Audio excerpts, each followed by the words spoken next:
నమస్కారం. 16 మే 2026 శనివారం జ్యోతిష శాస్త్ర పరంగా ఉన్న వివరాలు గమనిద్దాం. ఈరోజు రోహిణి, హస్త, శ్రవణం ఈ జన్మ నక్షత్రాల్లో జన్మించిన వాళ్ళకి చాలా అనుకూలమైన రోజు. ఆరుద్ర, పునర్వసు, స్వాతి, విశాఖ, శతభిషం, పూర్వభాద్ర ఈ జన్మ నక్షత్రాల్లో జన్మించిన వారికి ఈరోజు అనుకూలమైన రోజు కాదు. వీరు ఈరోజు ఎటువంటి నూతన కార్యక్రమాలు ప్రారంభించకుండా ఉండడం మంచిది. ఈరోజు కూడా వాస్తుకర్తరి కొనసాగుతుంది. గృహ సంబంధమైన నిర్మాణ పనులు ఏమీ చేయకండి. 29 మే వరకు ఈ వాస్తుకర్తరి ఉంటుంది. అలాగే ఈరోజు జన్మించేటటువంటి నవజాత శిశువుల జాతకంలో కూడా కాలసర్పదోషం ఉంటుంది. దీనికి కూడా వారికి నామకరణానికి ముందుగానే రాహుకి, కేతుకి శాంతులు జరిపించుకోవడం మంచిది.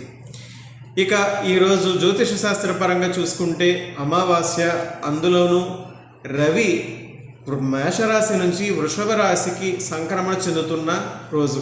అమావాస్య రోజు రవిగ్రహానికి సంపూర్ణ బలం ఉంటుంది. అందులోనూ ఒక రాశి నుంచి ఇంకో రాశికి మారడం అన్నది అమావాస్య రవిగ్రహం పూర్తిగా బలంగా ఉండే రోజు. అదే రోజు రవి వృషభ సంక్రమణ చెందడం. కాబట్టి ఏ నక్షత్ర జాతకులైనా, ఏ రాశికి చెందిన వాళ్ళైనా కూడా ఈరోజు జపాకుసుమ సంకాసం, కాశ్యపేయం మహాద్యుతిం, తమోరిం సర్వపాపగ్నం, ప్రణతోస్మి దివాకరం ఈ మంత్రాన్ని పఠిస్తే మంచిది. ఇక్కడ రవి ఈ రోజు నుంచి అంటే మే 16 నుంచి జూన్ 15 వరకు వృషభ రాశిలో ఉంటారు. ఈ వృషభ రాశిలో ఉన్న ఈ 30 రోజుల కాలము మిథున రాశి వారికి, కర్కాటక రాశి వారికి, సింహరాశి వారికి, కన్యా రాశి వారికి, వృశ్చిక రాశి వారికి, మకర రాశి వారికి, కుంభరాశి వారికి, మీనరాశి వారికి బాగా కలిసి వస్తుంది.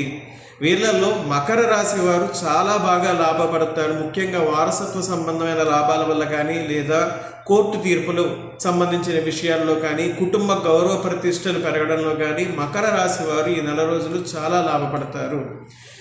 రవి ఈ వృషభ రాశిలో ఉన్న ఈ 30 రోజుల కాలము మేషరాశి వారికి, వృషభ రాశి వారికి, తులారాశి వారికి, ధనుర్రాశి వారికి కలిసి రాదు. వీళ్ళు జాగ్రత్తగా ఉండాలి. ముఖ్యంగా నేత్ర సంబంధమైన సమస్యలు బాధించవచ్చు. తలనొప్పి, మైగ్రేన్కి సంబంధించిన సమస్యలు బాధించవచ్చు.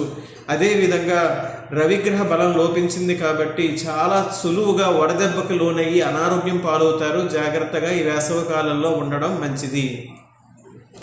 ఇక ఈ రవి వృషభ రాశిలో ఉన్న ఈ 30 రోజుల కాలంలో జరగబోయే మరో విషయం ఏమిటంటే, ముఖ్యంగా ఏ చాంద్రమాన సిద్ధాంతం ప్రకారం మనం చూసుకున్నా ఆ చాంద్రమాన మాసంలో రవి ఒక రాశి నుంచి ఇంకొక రాశికి మారాలి. కానీ ఇక్కడ మారడం జరగదు ఈ యొక్క వృషభ రాశిలో ఉన్నప్పుడు. అందువల్ల అధిక జ్యేష్ఠ మాసం అనేది ప్రారంభమవుతుంది. ఈ అధిక జ్యేష్ఠ మాసంలో రవి సంక్రమణ ఒక రాశి నుంచి ఇంకో రాశికి జరగట్లేదు కాబట్టి ఈ అధిక జ్యేష్ఠ మాసానికి బలం ఉండదు. కాబట్టి అధిక జ్యేష్ఠ మాసంలో వివాహాలు, గృహప్రవేశాలు వంటి అతి ముఖ్యమైన జీవితానికి సంబంధించినటువంటి పెద్ద విషయాలవి. అటువంటి ముహూర్తాలు చెయ్యొద్దు. నేను ఇంత ముందుగానే చెప్తున్నాను, మనలో కొంతమంది గొప్పవారు ఉన్నారు. వారు ఇంకా ఇటువంటి జాతక జ్యోతిష్య శాస్త్రం మీదే బతుకుతారు. కానీ జ్యోతిష శాస్త్ర ప్రాథమిక సూత్రాలని పట్టించుకోరు. వాళ్ళు అధిక జ్యేష్ఠ మాసంలో ఇలా వివాహాలు కానీ, గృహప్రవేశాలు కానీ, ముఖ్యమైన విషయాలకు సంబంధించిన ముహూర్తాలు పెట్టేస్తే అది తప్పు. పెట్టకండి. అధిక జ్యేష్ఠ మాసం పూర్తయిన తదుపరే మీరు ఈ గృహప్రవేశ లేదా వివాహ లేదా శంకుస్థాపనాది అత్యంత ముఖ్యమైన జీవితానికి సంబంధించిన ముఖ్యమైనటువంటి విషయాలకు ముహూర్తాలను నిర్ణయించడం మంచిది.